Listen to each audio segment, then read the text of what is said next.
In this week's New Bourbon Releases news, Eli Manning picks a cask strength Knob Creek Bourbon, Old Forester 1924 returns, and High West drops a massive 6 to 20 year blend. Plus, Woodford Double Double Oaked, Rebel Root Beer, Bluegrass Distillers Roses, and the bourbon-infused s'mores chocolate bar that you're not going to want to miss. Hi everyone, welcome to the Bourbon Obsessed New Bourbon Releases news podcast, your commercial-free, and therefore money-free, bourbon podcast for Monday, January 19, 2026. I am Ed, and I am joined by my usual co-host, friend, and bourbon aficionado, Dean Langdon. Dean, how are you doing? I'm doing very well this morning, Ed. Thank you for asking, and our listeners and viewers know it is morning for us, so if we're a little bit of a different speed or pace or whatever, it's because we're still on our second cups of coffee. At least that's me. I don't know about you, but... Well, I'm on my fourth cup of hotel coffee, so my speed should be pretty good. All right. Yeah. So you do any exciting bourbon things this week? I really didn't do any much bourbon things. I went shopping a little bit yesterday, but didn't find anything particularly stellar. Strangely went to a wine sampling last night, which was sort of a blind sampling with people ranking the wines. And of course, my partner Beth and I picked the one that everybody else didn't like. So that just goes to show there's no accounting for taste, right? Even in the wine world. Was that at a restaurant or friends? No, it was a friend's house. They were maybe 15, 20 of us at most, but it was really nice. So, what did you do this week that was bourbon related? I was trying to think about that as I was logging on. Not too much. The only thing we really did was we went up to Buffalo Trace yesterday morning, for the Prohibition Collection tasting that they were having. So, that's that set of 375 milliliter bottles that are supposed to be Prohibition style, right. Yeah. Whiskeys that they charge $1,000 for the set. So the tasting, like all these Buffalo Trace tastings, it was a fantastic deal. I think it was like, $15 or something? Wow. And that including a tasting of 4 of them. We didn't get the Old Stag, but we got the other 4. And then it also included a cocktail, and you got to keep the glass. So like all these Buffalo Trace tastings, it's basically free. And plus, you never get the opportunity to try those. I don't know. Have you ever tried any of those? No, that's awesome. Right. Yeah. Well, and I was amazed. Buffalo, I mean, the people. This is Buffalo Trace behind me today, so that's just fitting. So That is good thinking. Yeah. Who knew? But I was actually amazed, though, because for this tasting, like from our group, I think there were 24 people in our tasting session, and I think only like 4 were from Kentucky. Other people had just driven from hours, from like, wow. I mean, not crazy far places, but Indiana, the Carolinas. I don't know if they were just there coincidentally doing it or if they signed up to do the tasting and did it, but... I mean, I would have driven a few hours for this. It's like, when else are you going to get to taste them? And if you do get to do a flight of them, it's probably going to cost you like $200. So right, yeah, that's awesome. So how were they? Did you enjoy them? Well, they're good, but they're pretty underwhelming considering the price. I mean, each one of those 375s would be a $200 bottle. So you're talking a $400 equivalent, $750. I mean, they were decent enough, but certainly underwhelming for the price.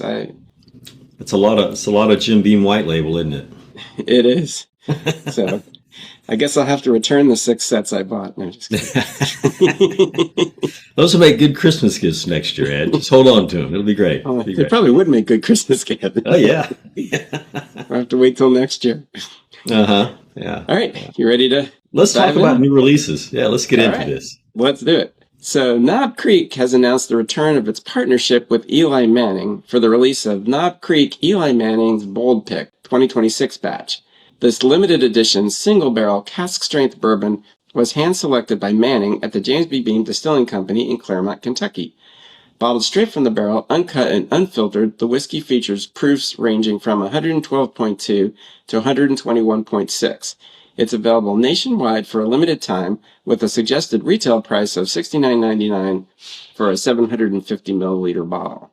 I think that's a neat endorsement. It's sort of like a couple of dynasties coming together. The Beam dynasty is a little bit longer and more historical than the Manning dynasty, but they have one, right? Yeah, they definitely do. So I like that pairing. I think that's the same price you can pick up a single barrel from the distillery when you're there. They'll bottle one for you.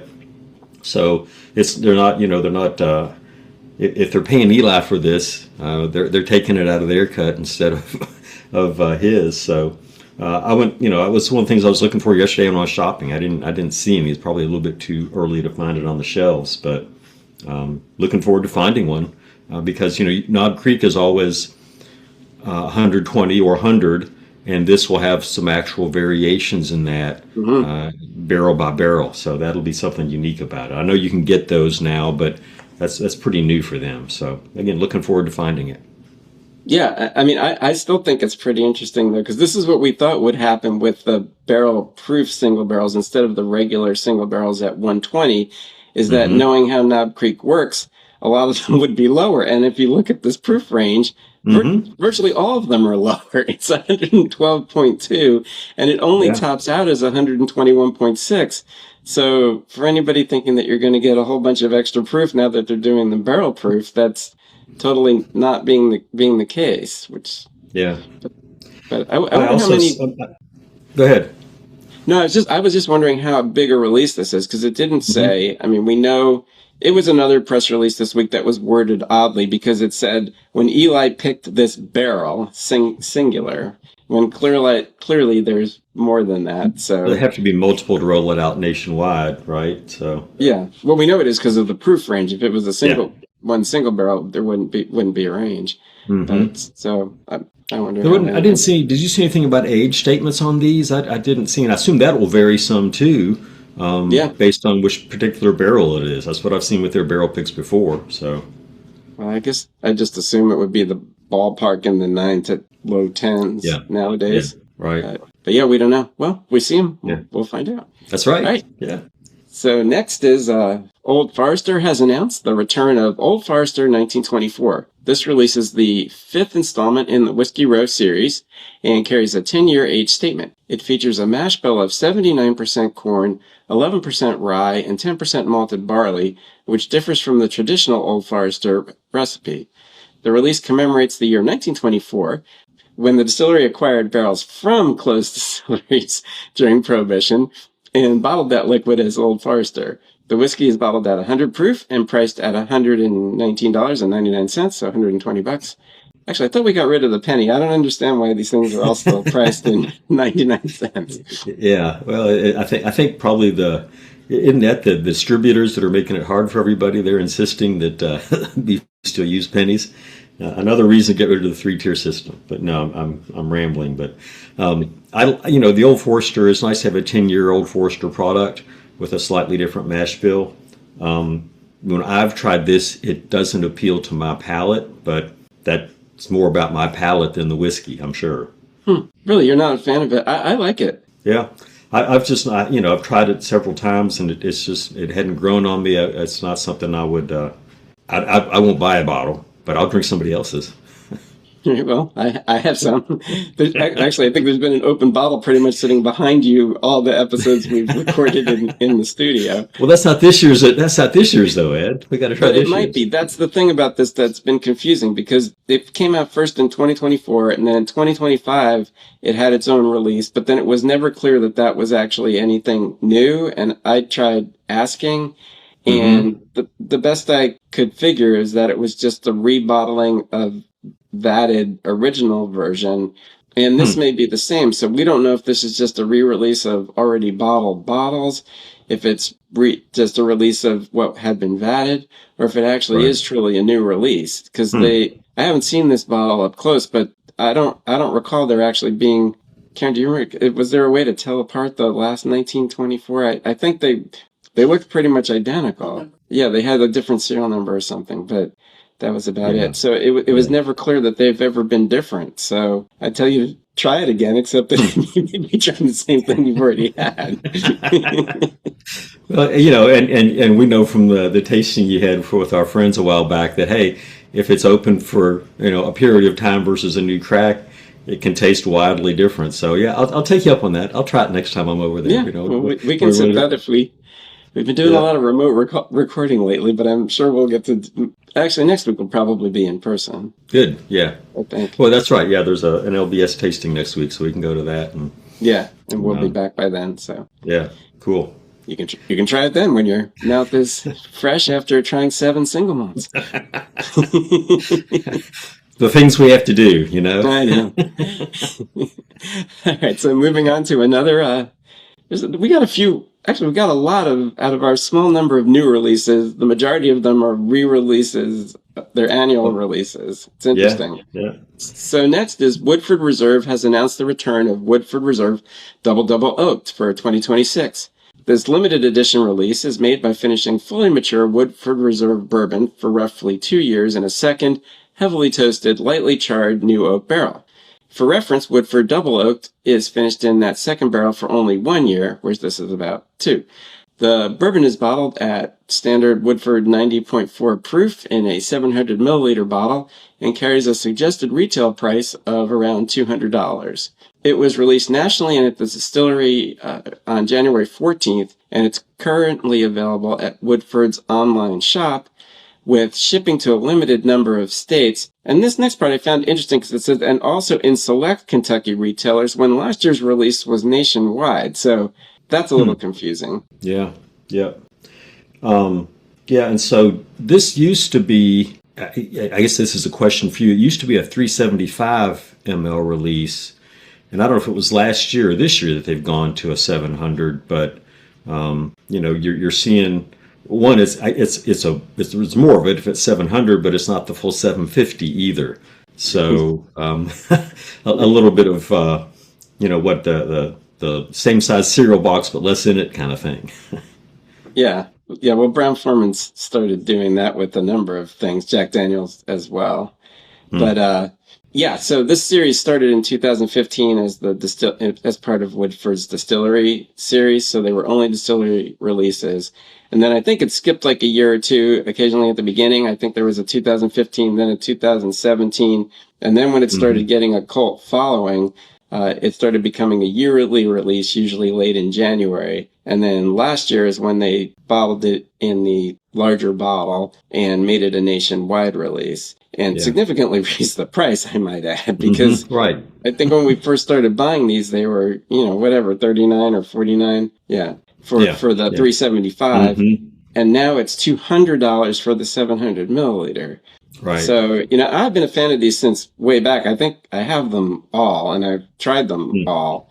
And, we used to go to the distillery and, or Karen would go to the distillery because I was working and couldn't get there for the release. But I think at least a couple I did myself. But yeah, and I used to really look forward to it and enjoy it. But, now at $200, that's pretty high. And quite frankly, when something becomes a nationwide release like this, it loses, some of its appeal. So it just doesn't seem quite as special anymore. Yeah. And, well, they had some special stuff for those of us here. I mean, so they had a tasting with Elizabeth McCall you could do that included a bottle. And I think they also may still have like a flight you can get there at the distillery of like 5 years for like $85. And that'd be a nice way to, you have to be there to do that. So there's the local hook. But I thought about going down there, but I didn't. So did y'all get a bottle on your way to Florida? I haven't bought it. I don't own a bottle of the 700 milliliter. I stopped. Yeah. I have all the small ones, but yeah, I'm not likely to buy one again unless if one shows up for free. I'd be happy to try it.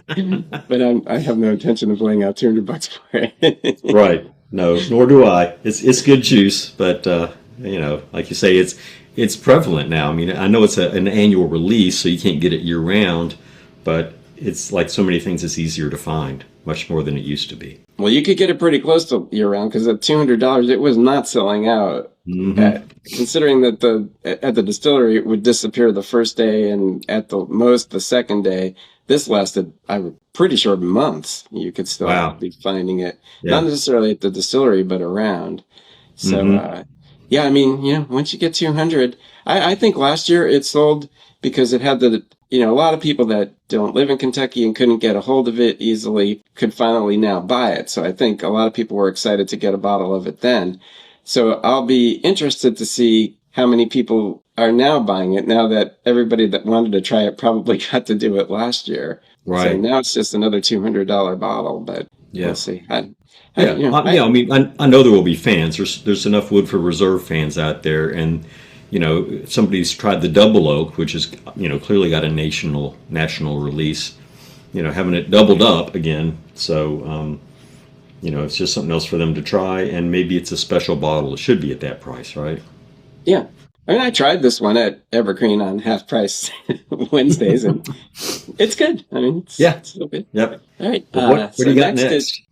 well, we have our from Rebel. Rebel Bourbon has announced the return of fan favorite. I believe this was one of your fan favorites, Dean. Rebel Root Beer Whiskey, featuring Rebel straight bourbon infused with bold root beer flavor. Bottled at 70 proof, it's available nationwide this month for around $20. For a 750 milliliter, but $1 for a 50 milliliter. So you can buy a 6-pack of them and sneak them into your favorite event. On-present consumer activation plans include merchandise giveaways such as stickers, coasters, t-shirts, and hats with unmistakable Shoot the Root branding and shot machines to serve chilled pours. Brand manager Philip Luck says the comeback was driven by consumer demand, calling it fun and tasty, but doesn't have any rules on purpose.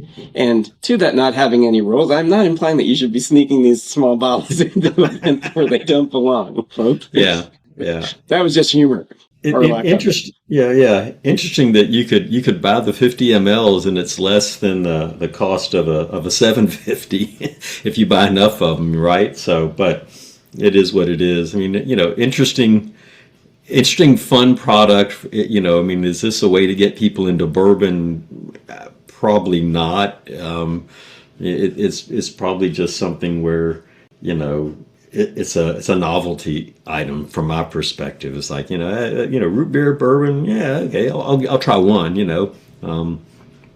I'd be more likely to buy the 50 ml and give it a try before I went whole hog. Have you ever had this?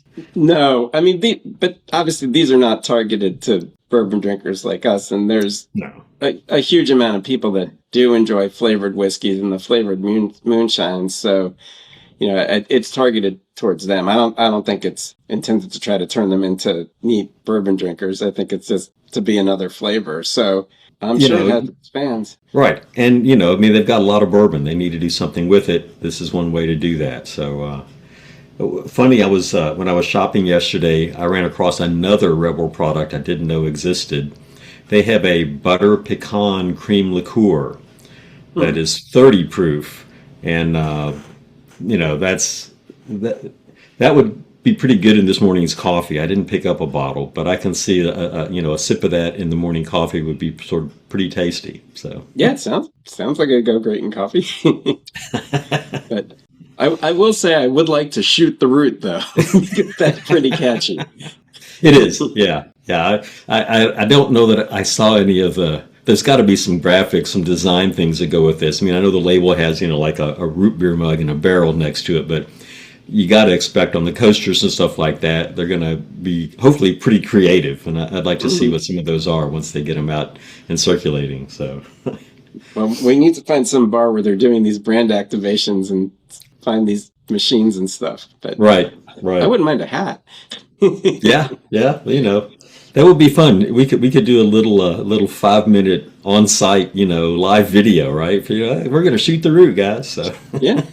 All right. On that note, we will move on to Bluegrass Distillers has released Tournament of Roses Toasted Oak Bourbon, a limited edition bottling created in official partnership with the Pasadena Tournament of Roses. This release is a blend of straight bourbon whiskeys, secondary aged in toasted American oak barrels to enhance notes of caramel, vanilla, pecan, and oak spice. It is bottled at 100 proof with a suggested retail price of around $50.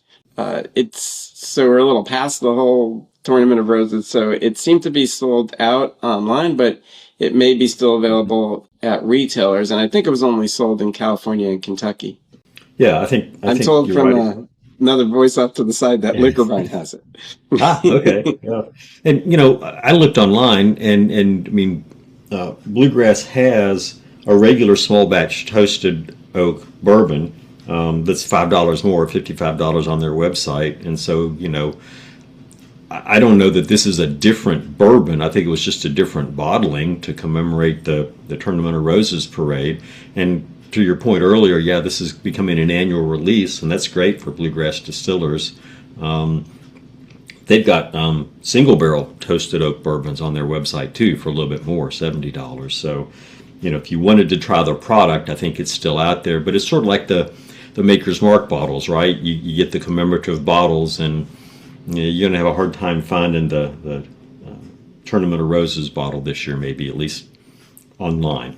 Yeah, I was wondering what the difference is, because their standard toasted oak, because I think they have it in single barrels, like you said, and then they may have it in a regular. I'm not sure, but that may be a higher proof. I mean, I didn't know what was different. I think it has that has a 5-year age statement, the one that they regularly sell. Mm-hmm. This one didn't say. Yeah, I was wondering about that myself. Yeah. But, yeah. So, but that's great. I mean, that for that distillery to get that national recognition and make that, it looks like it's going to be a recurring release. So that's great for them. I'm proud of them snagging that and exporting that good Kentucky bourbon to the West Coast. I am a little wondering, it'd be interesting to talk to them, how that relationship came about, though. I mean, because there's like Kentucky things you could be associated with.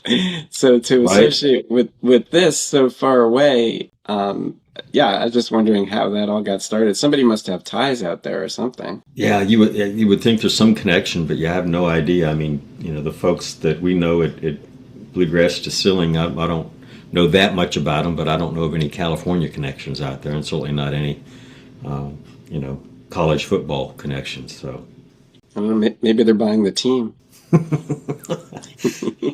Bluegrass has been successful. They bought their distillery in Midway. I don't know if they're that successful. Well, I'm not sure if college teams are yet for sale, but give it time. Won't be long, right? Yeah. I believe it would not be long now. Okay, right. Moving on. So High West has released High West Cask Strength Bourbon, a blend of straight bourbon whiskeys aged 6 to 20 years.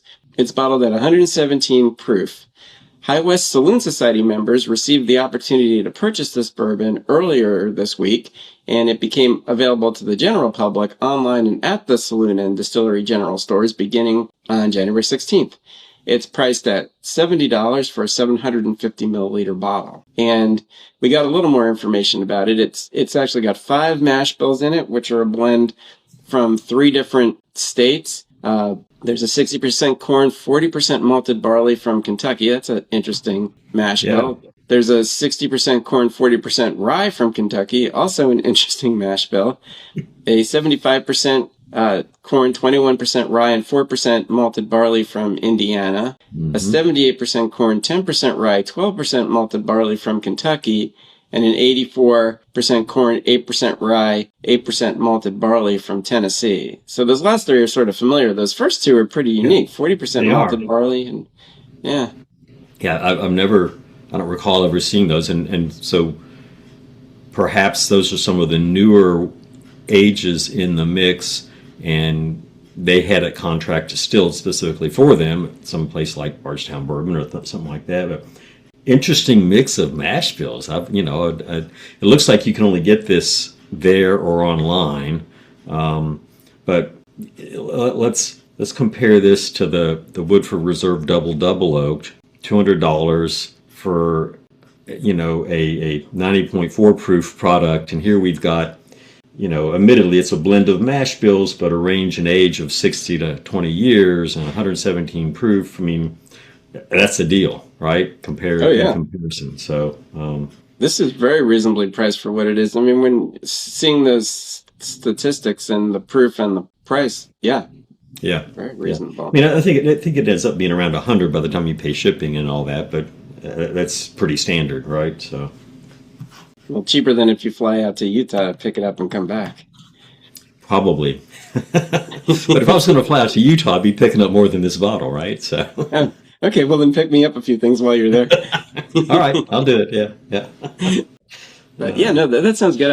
I'd like that now that I have these mash balls. I'm actually very interested in trying this at some point. Maybe Well, yeah, and kudos, you had to dig down and get those. Those weren't on the website anywhere, I don't think. So you had to inquire and get them to share their secrets with you. So we appreciate that. Yeah, no, I don't know if they put it on. Yeah, I mean, that was interesting. We were talking about this offline earlier, but there were 3 emails sent out earlier in the week to their, I forget what the club's called. I said it's Saloon Society members, and those said it was a blend of bourbon and rye. And then the website itself said it was a blend of bourbon and rye. And then there was a general emailing sent out later last week where it also said it was a bourbon and rye. So then it's all changed and been clarified. So yeah, we were just wondering how many people bought it thinking it was like a cask strength Boer rye, which wouldn't be out of the question from Not for them. the inventors of the name Boer rye. Yeah. So either way, I mean, they should be pleasantly surprised with this, seeing what it actually is. I'm sure it's good, but Yeah. just a little confusion there. And those mash bills have some pretty high rye bourbon in there, right? So, but it's not a Boo rye. Yeah. So, No. All right, and then our almost last one isn't a whiskey, but it's whiskey adjacent, and it sounds pretty good. Woodford Reserve and Compartes have announced the return of their partnership with the limited release of a limited edition s'mores chocolate bar. The new confection is infused with Woodford Reserve's Double Oaked Bourbon and features toasted marshmallow, graham cracker, and rich dark chocolate. The chocolate bar is available online and nationwide for a suggested retail price of around $10. And Woodford also has created a companion cocktail, the S'more Old Fashioned, which the recipe's on their website, and it sounds really good. I may actually make those for the next tasting at my house as the welcome cocktail. yeah, I'm all for that. Yeah, so that sounds Yeah, good. And then that's, this is, I go through a damp January where I don't drink much, and so this gives me a way to savor a little bit of bourbon flavor and at the same time indulge my sugar addiction, with a s'mores candy bar. So neat idea. It's a little bit pricey for a candy bar, but hey, you're never. It's a unique product. So I think that's a nice marketing joint marketing effort. That's the words I'm looking for. Yeah, it sounds good. I mean, I've never tried. Have you tried any of these from other years? Because this I think is the third year they've partnered with this Compartes company, and they've been different kinds of chocolate every year. There was a different kind of chocolate bar, and then I think once there was either truffles or some sort of other smaller kind of chocolate. They've all sounded good. I've never had any of them. Yeah, no, I haven't tried any of those. So. All right, and then we just have a quick mention here because this email came after my newsletter went out, so it was actually it would have wind up 2 weeks from now. But since it goes on sale on Friday, January 23rd, if we waited till our next new releases, people wouldn't know. So the new Riff Balboa Rye, which is I guess a sort of yearly release, it's come out I don't know how many times now, like 3 or 4 at least. At least, yeah. Then it just appears occasionally. So it's going to be available starting this Friday at 11 a.m. or Friday, the January 23rd at 11 a.m. in the New Riff gift shop, as well as available for online purchasing and at select retails across the country. Its MSRP is around $60, and the Balboa Rye's got a mash bill of 95% Balboa Rye and 5% malted rye, and it's aged at least 4 years and bottled at 100 proof. And I'm a fan of the Balboa Rye ever since it first came out. It was really unique when it first came out. It's still unique, but they're making it an annual release and maybe more than annual release, right? Whenever they think it's ready. I remember we had a tour. I think it was a KBI tour up there, and one of the things Ken Lewis said that stuck with me is he'll put their ryes up against anybody's, and the Balboa Rye is just a great example of there being experimental, but also carefully crafting, a high quality product. So I'm a big fan, and For folks that haven't tried it, you should try and locate a bottle. Now you can get it online, and they'll ship it to you. So that's only a year or two that they've been able to do that, I think. Yeah, it shows up all over. I think we were up in northern Michigan like 3 or 4 years ago and went into Sam's Club or Costco or something, and it was there. And Wow. we ended up buying a bottle. We were very surprised to see it at that point. Yeah. And as you say about rye, when they first started, I thought he wanted to be primarily a rye distillery. So the ryes have always been a big focus. But yeah, they do an awful lot of different ryes, and that 6-year malted rye is pretty unique as well. Yeah. And Yeah. many others. They've found a nice niche there. So, all their stuff is. I rarely had a bottle of New Riff I didn't like. So, and I've got lots of New Riff bottles. So. Yes. I think we both did. So you had a couple things to add to our list today. I was remiss and missed things. I don't know how recent this is. I did an AI search, said, hey, what about a rye? Because we didn't have one, and so there's a product from Lock, Stock and Barrel. It's 100% rye from Alberta Distillers in Canada. It's 25 years old, and there's only 250 bottles. So this is our unicorn release for the week. I did check yesterday, and it was still available online. It was put in the barrel on March 17th of 1999. It's coming out at 111 proof. It's 100% rye. There's no malt in it, so that's somewhat unique. 3.5 char barrel, $1,000 a bottle. That's why it's still available online. Well, I was wondering about that because they've had the 17-year, the 80-year, the vatted rye, and they've all had a pretty high. Yeah. So anyway, for folks that are looking for unicorns out there, and you want to be the only kid on your block with a 25-year-old rye, here's your chance. Yeah. And that was it. Yeah. Oh. That was it. That's all I found. Nothing else really looked. Everything else I saw wasn't really new. It was already out there. We've talked about Templeton rye and that kind of stuff, so that stuff's still out there, but nothing new for this week. So that's it. Okay, good. Then I didn't miss too many. Yeah. No. All right then. So that was a pretty quick week. So that about does it for this episode. I hope you have enjoyed this edition of the Bourbon Obsessed New Bourbon Releases News Podcast, your commercial-free and therefore money-free bourbon podcast. We'll be back next Monday for our Bourbon and Distillery News podcast, so we look forward to seeing everybody then. Also, be sure to like and follow us at your preferred podcast provider so that you don't miss an episode. And don't forget to tell all your friends, too. You can also head over to bourbonobsessed.com to check out some of our over 350 bourbon reviews and over 50 distillery write-ups. While you're there, you can also sign up to have my newsletters delivered directly to your inbox. Finally, I can also be found on Instagram at bourbon_obsessed and on Facebook at Bourbon Obsessed, and would love for you to follow me there as well. Dean, where can they find you? Folks can find me on Instagram as Dean of Bourbon with underscores.